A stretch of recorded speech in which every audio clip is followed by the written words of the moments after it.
Welcome everybody to the Reign of Jafar tournament meta report. We have got tournaments in Poland, France, Spain, Italy, Norway, United States, and probably more in today's video. We're going to be looking at the top 4, the top 8, depending on how big the tournament was, and I'm going to be showing you my thoughts on how the metagame is developing. Thank you to the channel sponsor Card Market. Thank you for liking the video. Let's jump straight in to the Norway Open top 4, which is the tournament I streamed, and we've got Emerald Steel Discard kicking things off. A fascinating way to play Emerald Steel Discard, because Emerald Steel has a bit of a problem in the previous sets, which is it's trying to like thread the perfect balance, the needle of balance between discard and control, and it's really difficult to do. You need a lot of discard, but you also need a lot of control, and then you still need curve, you need hidden coves, all the staples like Pete's, and very quickly you run out of space.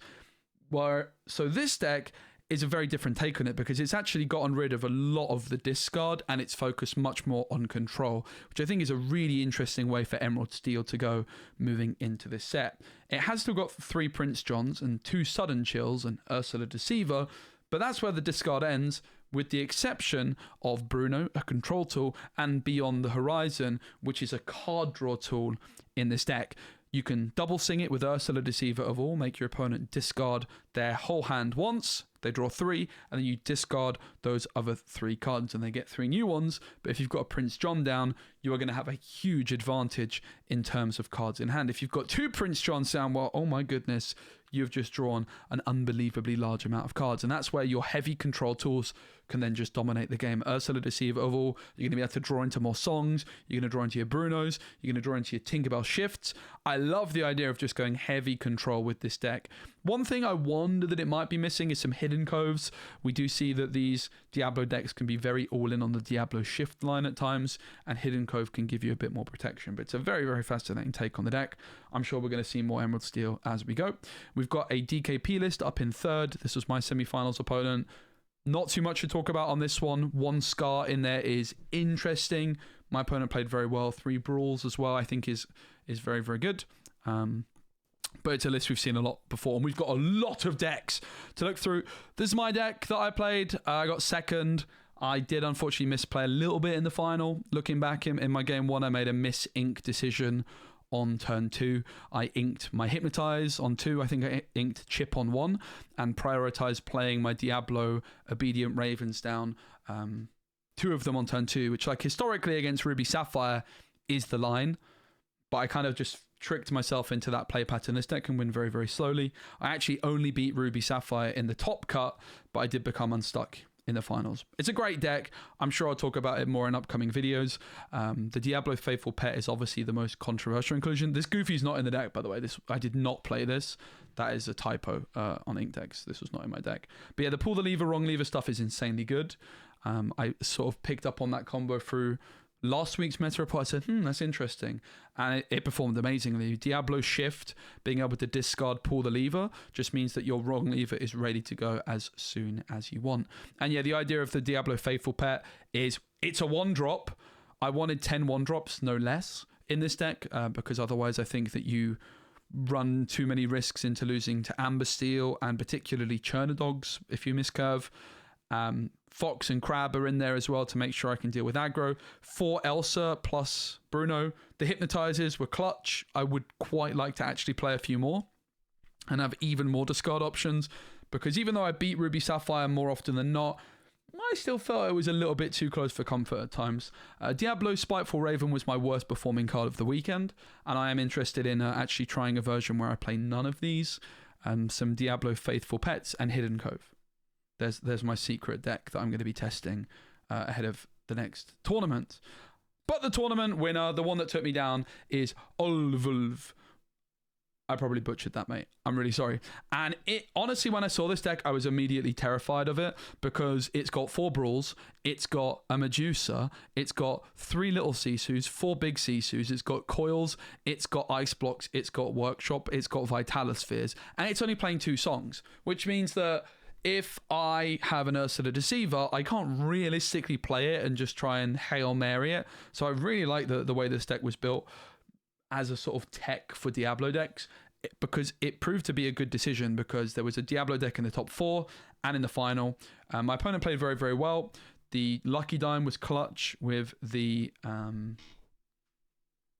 Tamatoa, the big Tamatoa, like the little Tamatoa, played the Dime, the big Tamatoa was played the next turn, and it was like 13 lore immediately. Very, very cool deck. Scrooge McDuck was great.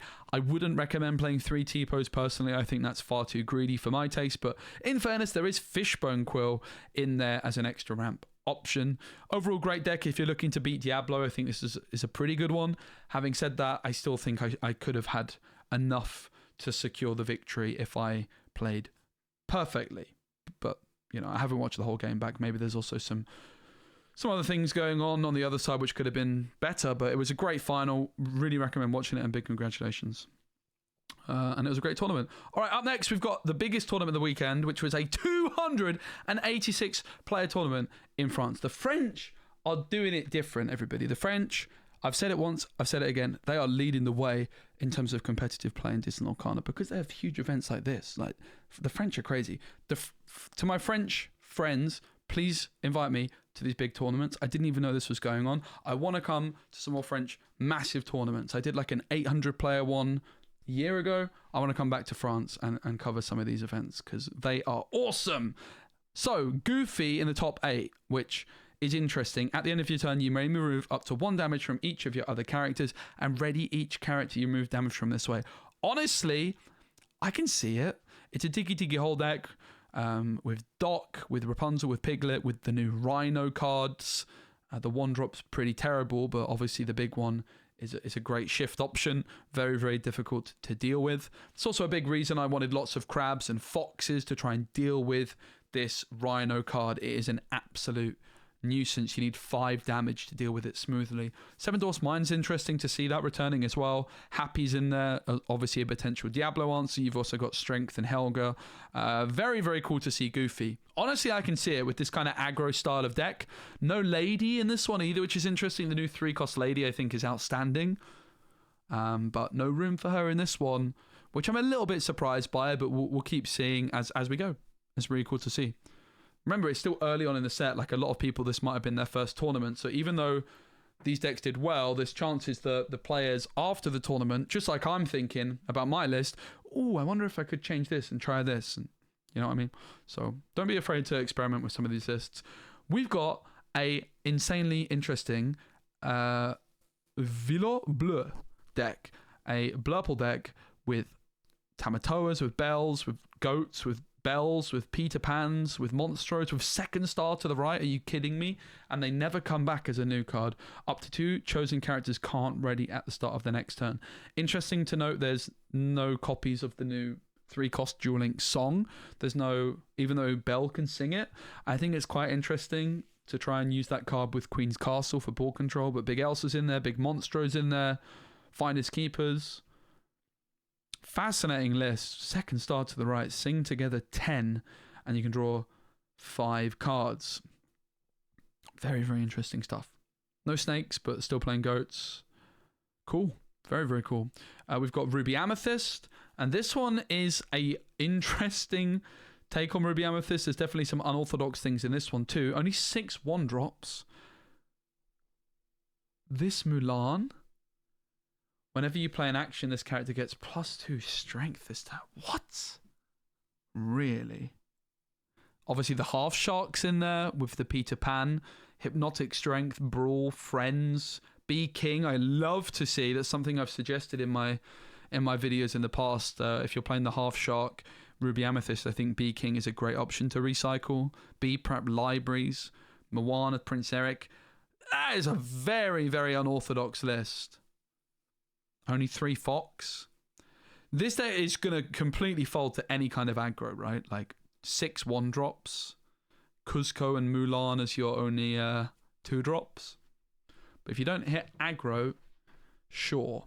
I'm a bit confused by this one, but I mean, it did very well. It did very well. Like, I imagine this is the kind of deck which could compete with Amber Steel, perhaps. This Mulan could get huge potentially as well, right? It is a very, very fascinating list, that's for sure. Not something you see every day. We've got a Amethyst Steel, also in the top 8 with Restoring the Crown. All right, my mind is continuing to be broken. The longer this video goes on, the more surprised I am. What? Exert all opposing characters. Whenever one of your characters banishes another character in a challenge this turn, gain 2 lore. Well, if you're ever going to play this card, 1 copy maximum, right? Very, very fascinating. Very, very fascinating indeed. Obviously, gives you a potential way of slowing down like an Amber Steel deck, controlling the board while also gaining a bunch of lore at the same time. You can discard it with Cobra, so I guess that's fair. Like, I mean, that's without the Cobra, without the dock, you couldn't really reasonably justify this, but that is really spicy. I honestly like it. I probably personally would never even try it, but clearly I thought it was good enough. Some snakes in there, only 3 dock. 3 dock, 4 genie is still a lot though. 2 Elsa. Zeus is in there. I don't know. Personally, I like kind of going like a rabbit and Zeus route, or I like going for a dock route. No Zeus. I'm not a huge fan of genie personally in Amethyst Steel, just because things like Blurple can kind of do the genie stuff better. But we know that Amethyst Steel has so many different ways of going about things, and it's really interesting. Iago's in there with no Peter Pan Shadowfinder. 4 strength, I think, is good. 4 friends is interesting. Very, very cool list, that's for sure. It's fitting a lot of things in, whereas my approach, usually when I come to it doing is I like to try and play like 4 of most things. Not that my approach is right. But yeah, it's interesting. It's also what's worth noting is the set that we're in is like when the card pool's the biggest, right? We are 1 set before rotation now, which means you have 8 sets available. Whereas next set, there's going to be just 5 sets available. So this stage of the rotation is, or pre-rotation, is where the decks are the most tricky to build. So very, very cool to see this Amethyst Steel deck doing well though. Just shows you that Amethyst Steel's got a lot of potential, but so many different ways you can build it. Violet Blur, also Blur Pool, with the new Royal Guard Octopus Soldier. Whenever you draw a card, this character gains Challenger 1 this turn. Scrooge McDuck's in there. The Genie and Elsa are in this one, which I think makes a ton of sense when you're playing Sail and Tipo. Still going for the Porpsicle Bell, but not playing also the new Dual Ink song. Hades is in there. Monstro's in there. Finders Keepers. Elsa, no big Elsa. Very, very cool to see Blurple doing the business. Into the top 3, we have a Maui Half Shark deck with some Sisu's, with a Hades. It is very similar to the DKP list, although Bell's also in there as a potential answer to the aggro decks. The thing is about playing Bell in a Ruby Sapphire Mirror, you'd almost certainly not want this card in your deck, right? That's going to be the concern. But if you're playing against an aggro deck, you're going to be very happy indeed. Top 2, I believe they're both Amethyst and Emerald, and you're going to see that they're similar to mine but also quite different. Now when I built my Amethyst and Emerald list, these were the kinds of lists that I was seeing quite a bit, and I made a conscious decision to not go the same route. You can see here they've got 3 of the Diablo 2s, only 3 of the Diablo 1, so I valued consistency in my Diablo shift, whereas this player valued less consistency with the Diablo shift, but more top end. 2 Fox, 3 Crab, but 2 Peter Pan Shadowfinder. So a total of 7 cards on turn 3, which can do some sort of rush or control. Obviously, Diablo Shift can come in as well. 3 Prince Johns, which I can understand playing 3 because you're fitting other stuff in. Only 2 Chip, no Hypnotize. I just don't feel like, personally, there's enough discard in this. Like, I think that with an Amethyst, again, I'm biased, with an Amethyst Emerald deck, you have the real potential to go big, big discard. But this one's going for Genie for card draw. This one's going for Friends for card draw. Obviously, Diablo being able to shift and sing Friends is mind-blowingly strong. And it's also just an action which you can discard to shift Diablo. So to not play Friends is very controversial. I don't like the Genie that much, though. I really, really don't. A lot of the lists I have been seeing had the Genie. I made a conscious decision not to play it. But there we are. Improvise is good against Iago's. Cricky's obviously great. I just prioritize playing more crabs. Very cool deck. Great to see it doing very, very well. I think it's an amazing color combo. Again, I've already talked about how I would personally build mine, but you don't have to listen to me, because also in first place, another Emerald and Amethyst deck. Also with Genie, also with Peter Pan, has got the 8/1 drops. Also only on 2 of these Diablos. I feel like this was my worst performing card of the weekend. I like the idea of reducing the count of it. I still think it's reasonable to play some. 4 felt like a lot. 2 Fox, 3 Crab, 2 Peter Pans, 3 Prince Johns, also on Genie Iago. I mean, Iago's amazing with Peter Pan. No doubt about that. There's a Belle, there's a Cricky, there's the Brunos and the Elsa. There's also 1 copy of It Calls Me. Only 2 Wrong Lever, which is interesting. Honestly, 4 Wrong Levers did feel like a lot for me. Like it was a bit of a dead card in my hand quite often. I feel like I would prefer 3 rather than 2. 2 feels like really not a lot, but they have got the Bruno. Overall, very, very similar list. I definitely prefer this one just because it's got the 8 Diablos. But also this one has no chip, no hypnotize. I'm kind of surprised that these decks don't have that much discard. Like my list, if you look at it as a comparison, is I had 2 hypnotize, 4 chip, and I'm still thinking, I would kind of like to add more hypnotize. But yeah, very, very interesting. I think this deck's great. I think it's really well positioned. All right, next tournament we are going to look at is the one in Poland, the Quest Tour, which I came 4th in the first ever one of these. This was about 100 players, 108 players. And look at that. It's Amethyst Emerald also doing well over here with Pull the Lever, Wrong Lever. This one's got a Rabbit. It's got some Peter Pans. It's got 4 Genies and Iagos, but no Prince John whatsoever, which I think is fair, right? Like if you just want to play this deck mid-range, you can. It's also got no Diablo. The thing about no Diablo is like the Pull the Lever, Wrong Lever stuff is going to be significantly worse, because Diablo being able to discard Pull the Lever is part of the reason the deck functions so well. And because Pull the Lever just having an optional discard is also really valuable. And while we're continuing to talk about Emerald Amethyst a little bit more, a big reason that I think extra discard is good is because it maybe enables you to then save your Pull the Lever to draw 2 cards, right? Whereas if you're always using your Pull the Lever to discard a card, that card, you could argue, becomes a bit worse. It's a very, very interesting balancing act. But this one did really well with Rafiki, with Cursed Merfolk, and just a good old-fashioned tempo Emerald and Amethyst deck. We've got Amber Steel with a Whole New World, Bare Necessities, Naveen, Rhino, Miss Bianca. Very, very interesting indeed to see the setup on that one. No Queen or Robin Hood shift anywhere to be seen. We've got Ruby Amethyst.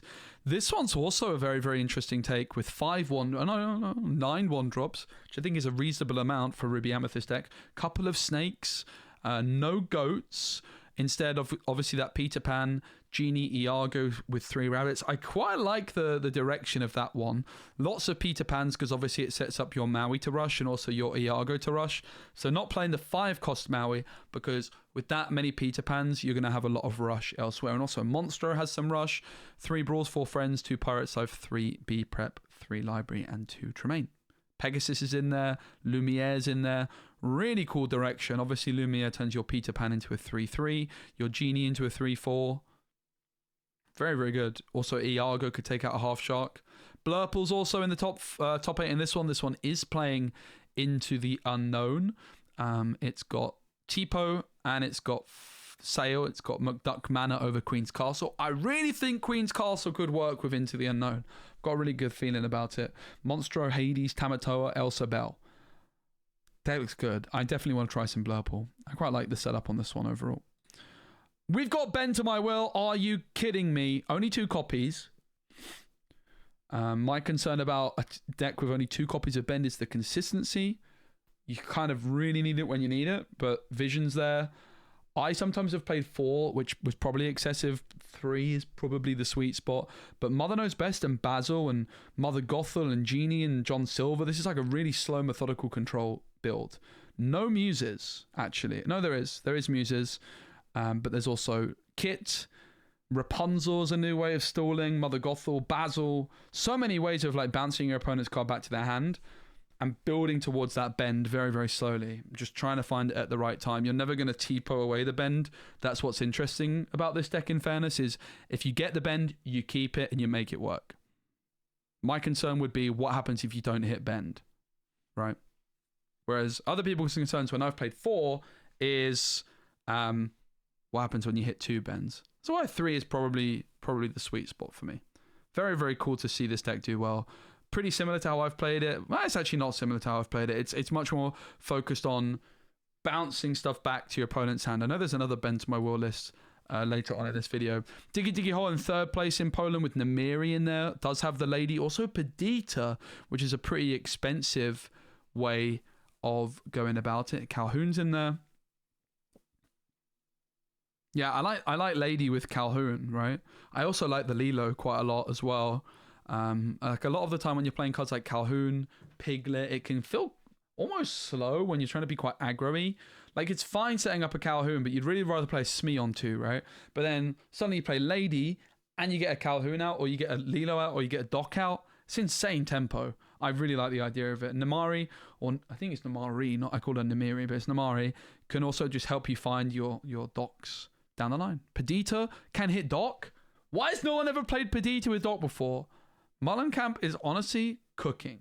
That's a very cool setup. Perdita Doc, guys. How is that only just dawning on us? Perdita Doc? Hello? And also Namari can discard your Perditas because she's quite expensive. That is a spicy, spicy list. I like it. Steel Song came 2nd with Rhino, with a Darling Deer, which is a bit random, but it can sing A Whole New World. Ben SSTs is in there. One's World Greatest, one Ariel, one Gaston, Pete Naveen. Only 2 Daisy. And 1st place is a control version of Amethyst and Steel. 10 1-drops, 3 snakes. No Docs, but it's rabbits and it's Zeus. Some Storm is interesting. A Madam Mim Elephant, Pardon. Genie and Iago with Peter Pan Shadowfinder. Elsa's in there. Very, very cool to see Amethyst Steel having some great results this weekend. All right, on to the next tournament, because you think we're done. No, we're on over to the USA for the Ink Invitational 10K tournament. That's a lot of cases. 128 players. 128. Top 8. Philip Sharp with Songs ? And Namari's in there also. Grab Your Sword ×3. Churner Dogs Beware. Although that deck does play Ursula too. Honestly, Grab Your Sword, I almost got caught off guard by it at one point at the weekend. It can deal with Diablo quite well. Like a lot of the Diablo players aren't on Hidden Coves. So Grab Your Sword can really, really catch those decks off guard, and probably a lot of people off guard. I can see the value of it.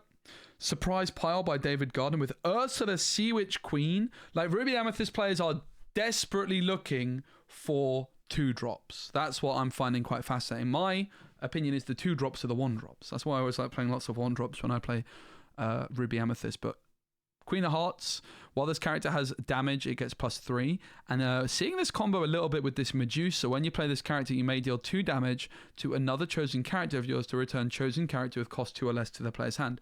So we know that Ruby Amethyst can have a bit of a slow start sometimes, but if you play Queen of Hearts, or Ursula Sea Witch Queen, or Diablo Obedient Raven, you can Medusa them, bam, bounce something back to your opponent's hand. Pretty cool. Helps you just stay alive early on, build up towards the late game. And speaking of late game, no half shock to be seen here. Instead, Hades the Ruthless Tyrant. When you play this character and whenever he quests, you may deal 2 damage to another chosen character of yours to draw 2 cards. And Ursula Sea Witch Queen. Whenever this character quests, exert chosen character, and other characters can't exert to sing songs. Finders Keepers, B Prep. What a spicy list. The Madame Medusa is definitely doing some very nice things in Ruby Amethyst, I think. Because it kind of solves that problem it has with a 2-drop, right?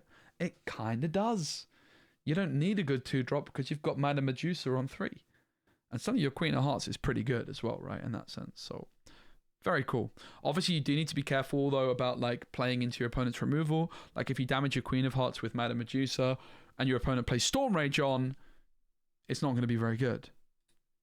Reign of Red Fassa, are you kidding me? Are you kidding me? Bufasa in a top 8 of a 100-plus player event. I never thought I would see the day. But here we are. It's a Mufasa deck, and it's a classic setup on Mufasa. There is a Snow White 2-drop, but no shift. When you play this character, you may... the Snow White is very strange. There's Goofy in here. Card Soldiers and Mulan as the 1-drops are both solid. Obviously, Mulan Rapunzel synergy, Mulan Shift synergy. Card Soldiers plus Mother Gothel gives you some really good early game. I guess that's why Snow White's in there, because you can go, okay, honestly, Snow White. It's not all about Rapunzel, you know? Like, you just go Mulan on 1 and, okay, Snow White on 2, a 2-3 that makes my turn 1 a 2-3.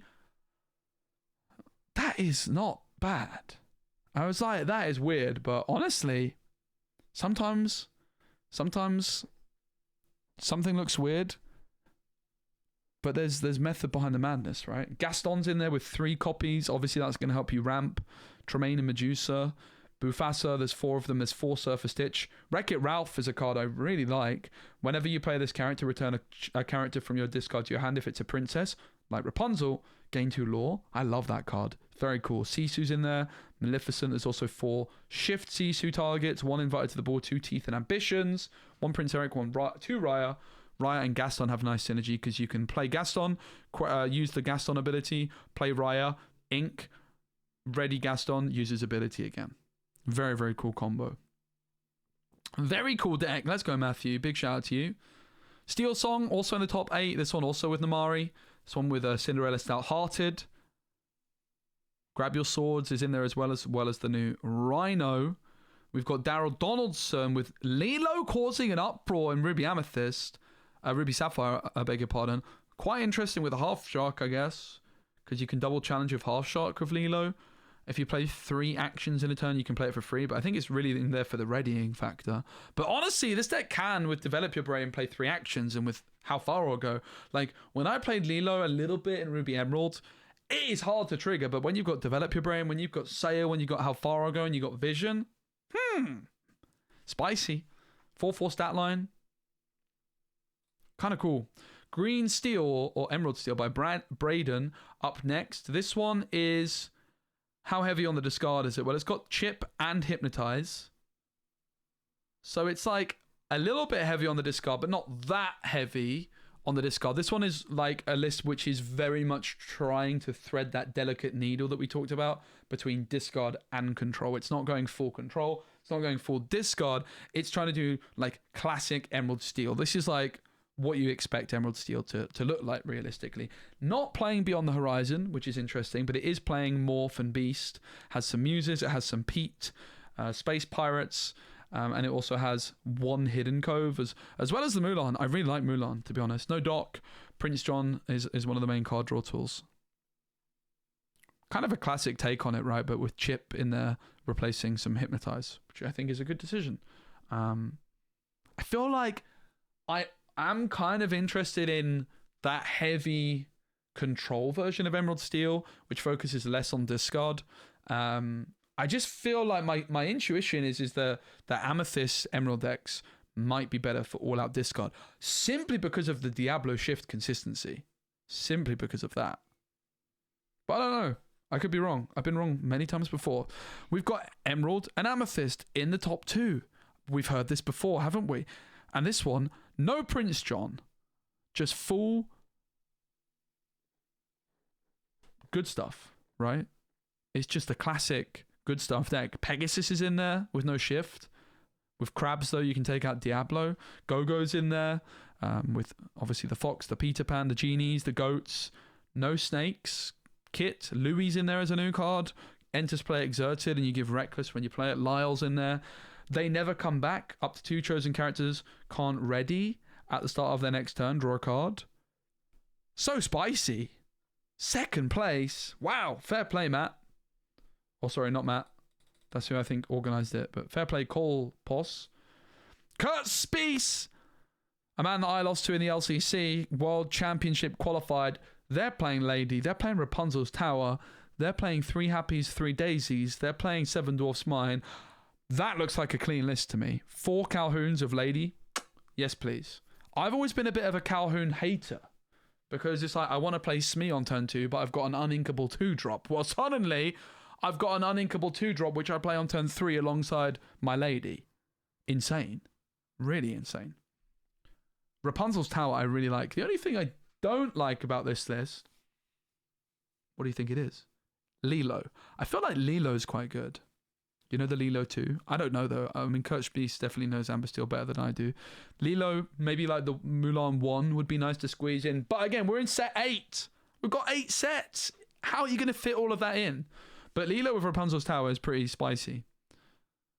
But yeah, I mean, to be fair, if you're also playing Lilo, you kind of need the Mulans, and then there's 8 extra cards. So, I don't know. Hard to fit.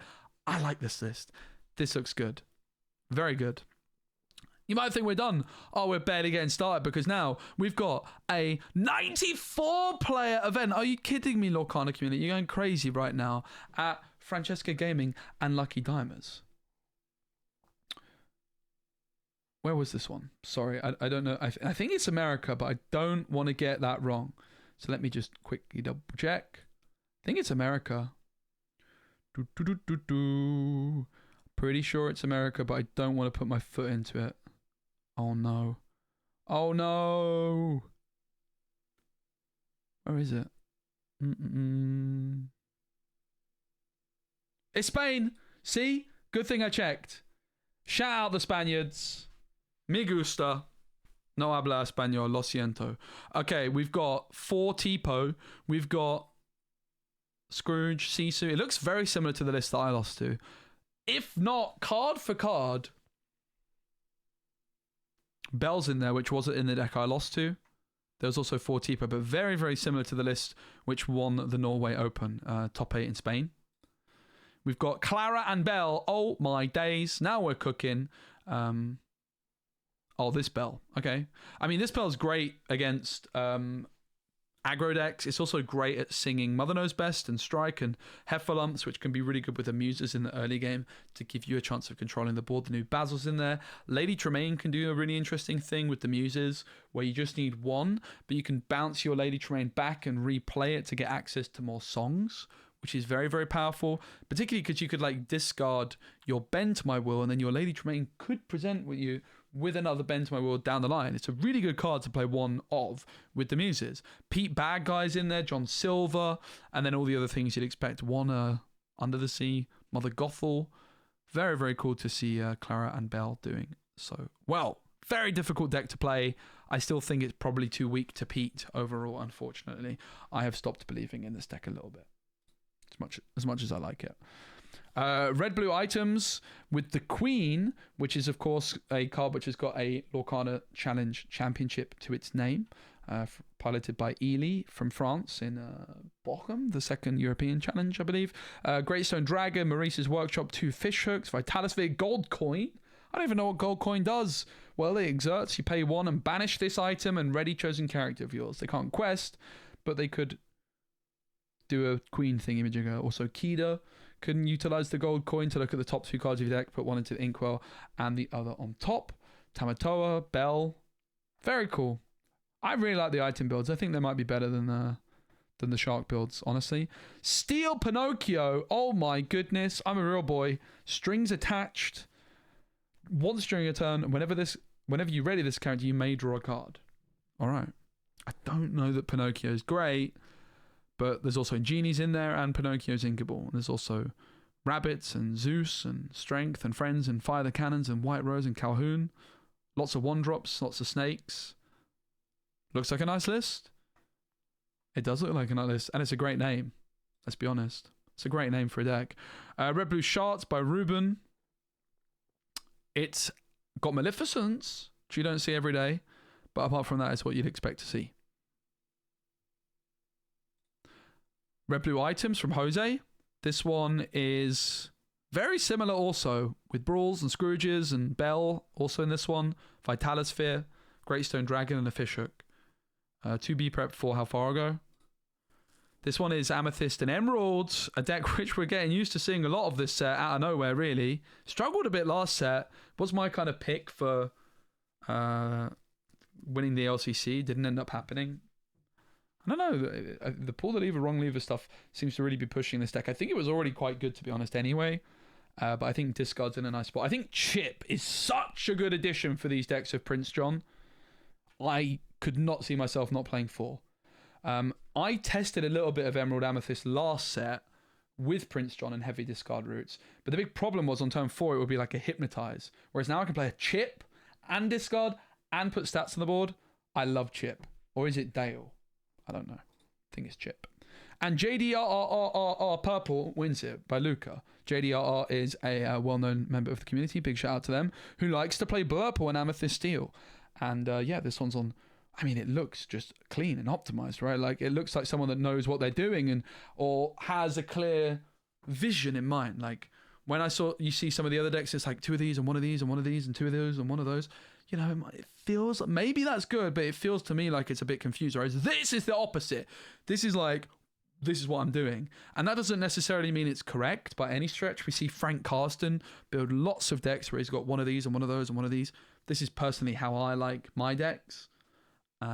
You could argue that just 4 of everything gives you no surprise, and there's some merit to having like 1-ofs and that sort of thing. It's an interesting balancing act. But if you're looking to play a Blurple deck, I think this would be a great shell that you can just start off with, and then you can start tweaking the ratios, right? Like, realistically, that just looks like a nice shell. 4 Iago, I don't know about that. You see, like, there is a balancing act, right? Like, I say I love 4 of everything, but then I'm like, okay, but what if you play like 2 Queen's Castle, right? And what if you play like 1 Into the Unknown? These kinds of things, right? And that's probably what Frank Carsten would start trying to do with it. Like, you start with this nice, beautiful, optimized shell, but then you really start tweaking some ratios down the line. There is some sort of balance there that's the right balance. I don't know what it is. But yeah, this is a cool deck. I mean, if you look at mine, just as an example, because obviously talking about my philosophy, ignore the goofy, that's not in there. I got 4 of everything, but then I've got like 2 of 2 things, right? And even further, I feel like I could have gone to like 3 Diablos or like 2 of these and tweak some and maybe like 3 wrong levers and that sort of thing, right? And then you can squeeze more stuff in, like some hidden coves and like, I think there's a bit more nuance to it than just 4 of everything, but it's nice to look at. And it's a nice shell, right? All right, but we're not done. I just need to delete some tabs because this video is mega. So mega that my computer couldn't handle all the tabs I wanted to open. So, yeah, big shout out again to the channel sponsor Card Market. Just open that over there and we'll pull up Card Market to look at what's going on there. Okay, we need to close this and this. One take, baby. All right, so let's look at the Lorcana 5K 100 plus players. Let's look at the top 8 in this one as well. Just an insane week of Disney Lorcana action. Really, really is quite unbelievable. So we've got a Blurple deck by Evan, also on Monstro, 4 ofs all over the gaff. It looks like the same list. Cool. Up next, we've got I Don't Know What I'm Doing by Alex. Well, clearly you did, mate, because you finished top 8 in a 100 plus player tournament, which is incredibly impressive. Beasts in there. Robin Hood also in the mixer there. Then we've got Amethyst Steel by Jacob, who's on the Sticky Mickey. Has some Helgas, has some Rabbits, has some Zeus, some Fire the Cannons, all of that good stuff. Calhoun, interesting deck. Emerald Steel, they've got quite a bit of discard with Chip replacing Hypnotize entirely. Sudden Chill still in the full amount, but they're trying to thread that needle again, that delicate needle between control and discard.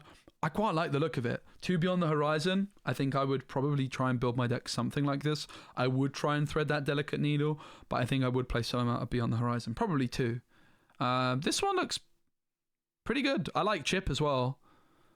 It is a little bit low on discard, but yeah. Beyond the Horizon's kind of pseudo discard in the right setup.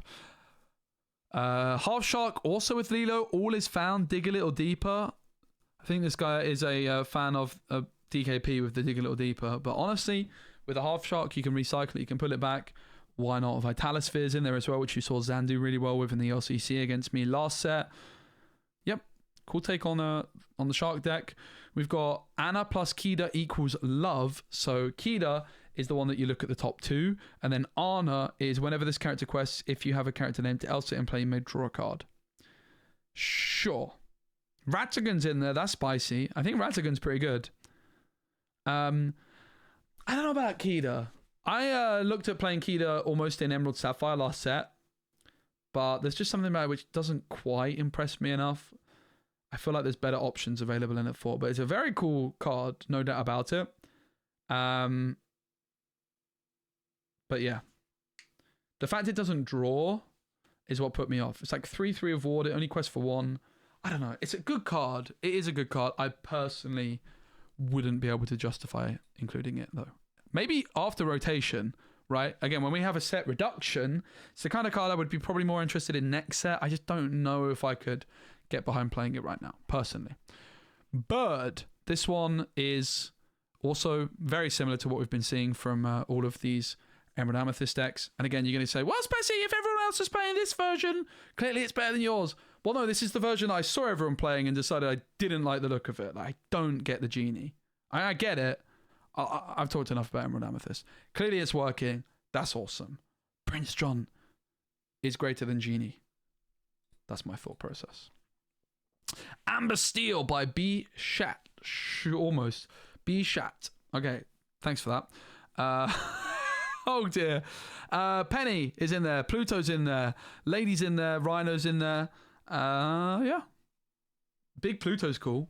I honestly like the look of this one quite a bit too. Big Pluto with Rapunzel's very, very strong.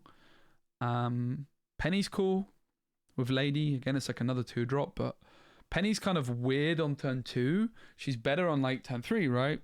To give your Smee resist. Well, suddenly you can do that in a better way because of Lady. No Calhouns. I think these decks look really, really good. And this won a 100+ player event, so big congratulations to them.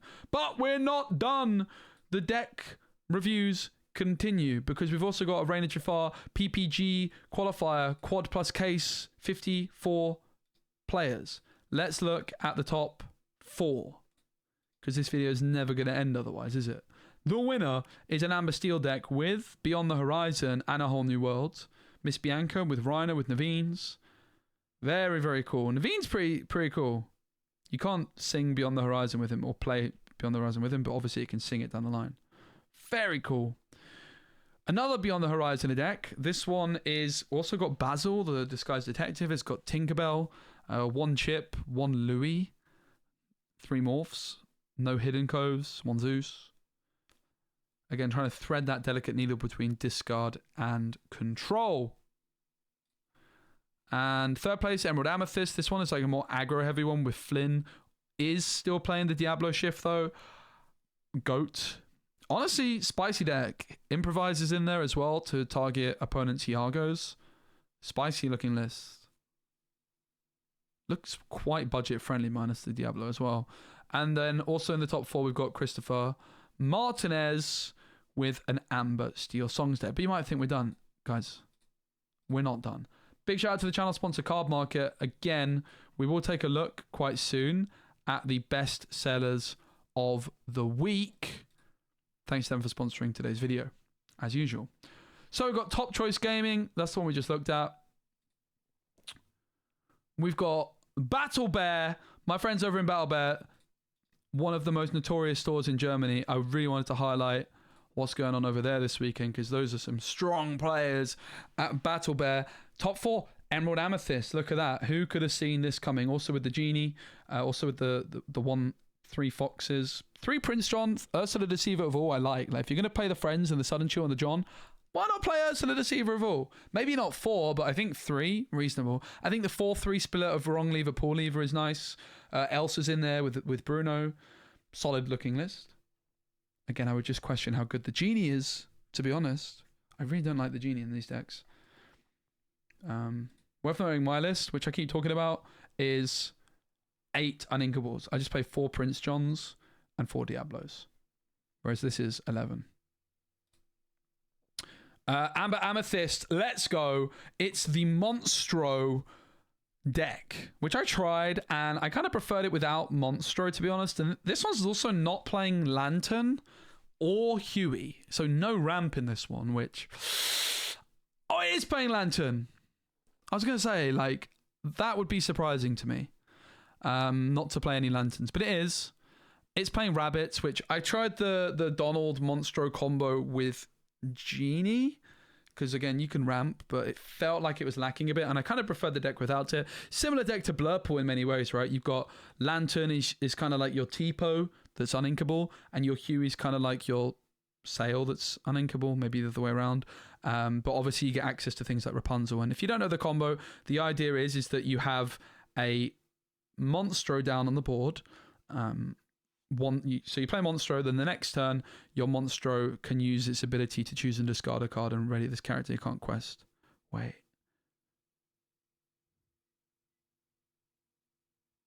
Yeah.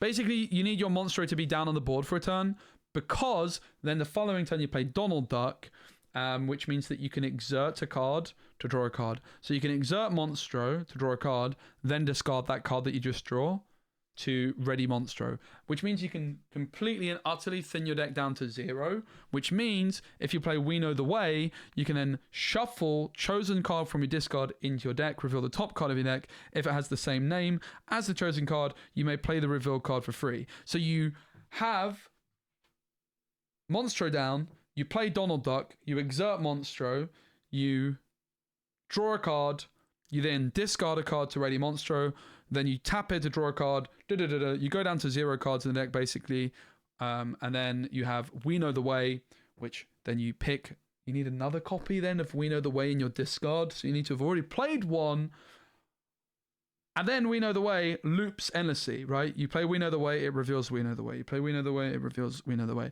So then, if you have an Alan Dale on the board, you get to 20 lore. It's a lot, isn't it? It's a lot.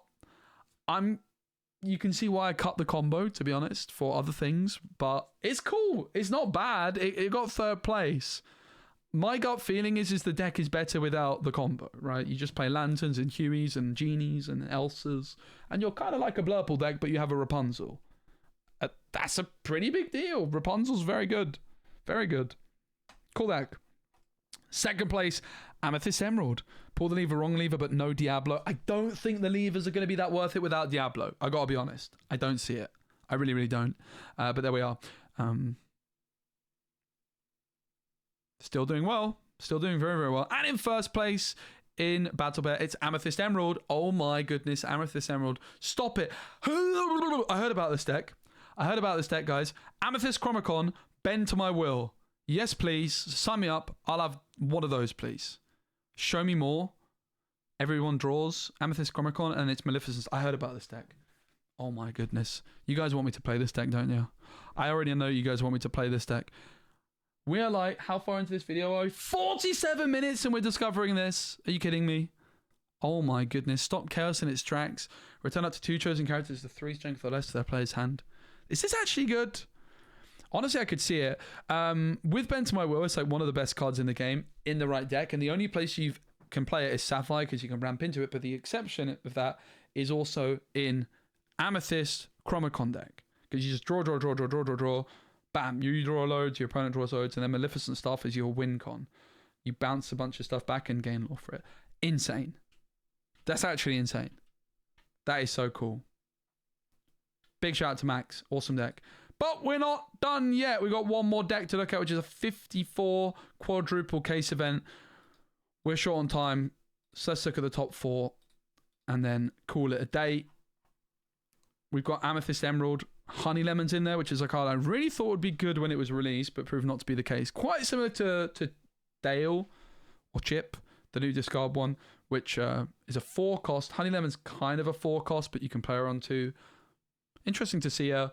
A big difference, obviously, is she has like quest for 2, whereas like the new Chip or Dale is 3 strength and quest for 1. And that board presence is actually what makes that card so valuable. The newer one. Sapphire Steel's in there. Does it play Bell? It does. It plays Bell. It plays Whole New World. Let's go. Haven't seen a Whole New World Sapphire Steel for a long time, but it doesn't play Fishbone Quill, which we're used to seeing Fishbone Quill in a Whole New World Sapphire Steel. I feel like Sapphire Steel is gotta be a bit slept on. Like Bell, Popsicle is still insane. It's a better Cinderella. It's less reliable, but it's still a better Cinderella. I feel like Sapphire Steel's got to be underrated. Very cool to see that one. Amethyst Ruby in second place with 2 Queen's Castle, 3 Library. I like that. Finders Keepers Pirates. I've Dragonfire Brawl. Friends are the options for Half Shark. Obviously the Peter Pan's in there. Only one drop. Not scared about aggro, but fair enough. You say I'm bad against aggro and you just say, all right, I'm bad against aggro. Fine. Double down and be better elsewhere. I respect it. And Amasteel won this one. It's a diggy hole. Tiana's in there, the restaurant owner. People are so spicy with the decks. This is a spicy weekend. I love it. I love it. Whenever a character of yours is challenged while this character is exerted, the challenging character gets -3 strength this turn unless their player pays 3 ink. All right, that's it. Let's look at the best-selling cards of the week. Rhino Lady, Monstro, Wrong Lever. Desperate Plan's up there. We didn't see Desperate Plan in any of this. Churner Dogs. It was the most hyped up deck. Where was it in this video? Nowhere to be seen. Is it bad? Maybe. They were the most sold cards last week. They're falling down. I didn't play against any Churner Dogs personally. Mushu's up there, Beyond the Horizon. Vinny's a cool card. I'm really excited to play some more, so you can expect some streams. I got like 2 boxes in my suitcase here.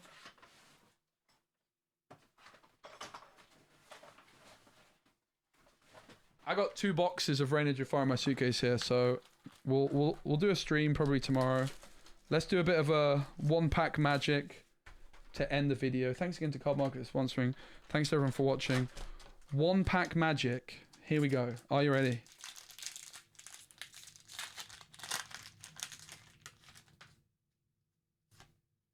Easiest Enchanted of my life.